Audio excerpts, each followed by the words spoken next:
पुण्यश्लोक अहिल्यादेवी होळकर यांचं जन्मस्थान असलेल्या चौंडीमध्ये आज महायुती सरकारच्या मंत्रिमंडळाची बैठक होणार आहे। पुण्यश्लोक अहिल्यादेवी होळकर यांची त्रिशताब्दी जयंती साजरी होत असताना त्यांच्या जन्मगावी राज्य मंत्रिमंडळाची बैठक होत असल्यानं या संदर्भात मोठा निर्णय होण्याची शक्यता आहे।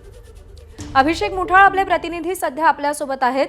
अभिषेक, जन्म त्रिशताब्दीचं वर्ष आहे, राज्याची कॅबिनेट बैठक होतीये, त्यांच्याच जन्मगावामध्ये अहिल्यादेवींच्या जन्मगावामध्ये काय महत्त्वाचा निर्णय होण्याची शक्यता आहे, काय चर्चा आहे?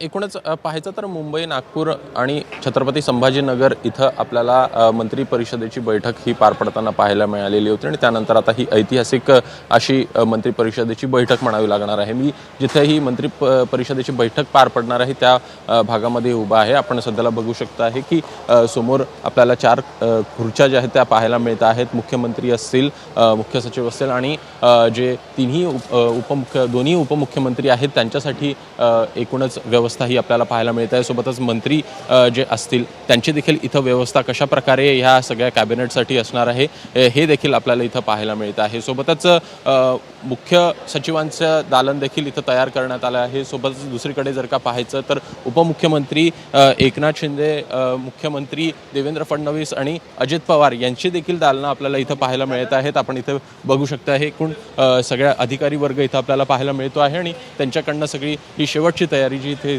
आपल्याला दिसतं आहे ही सगळी दालनं आहेत जी तयार करण्यात आलेली आहे। आणि प्रामुख्यानं ह्या सगळ्या बैठकीमध्ये धनगर समाजासंदर्भात काही महत्त्वाचे निर्णय जे आहेत ते आपल्याला पाहायला मिळू शकतात। एकूणच अनेक वर्षांपासून आपल्याला आरक्षणासंदर्भातली मागणी ही होताना पाहायला मिळत होती, त्या दृष्टीनं काही वाटचाल होताना पाहायला मिळत आहे का हे बघणं देखील महत्त्वाचं असणार आहे। सोबतच अहिल्या नगरासाठी काही विशेष तरतूद असतील ती देखील पाहायला मिळते का हे बघणं महत्त्वाचं असेल।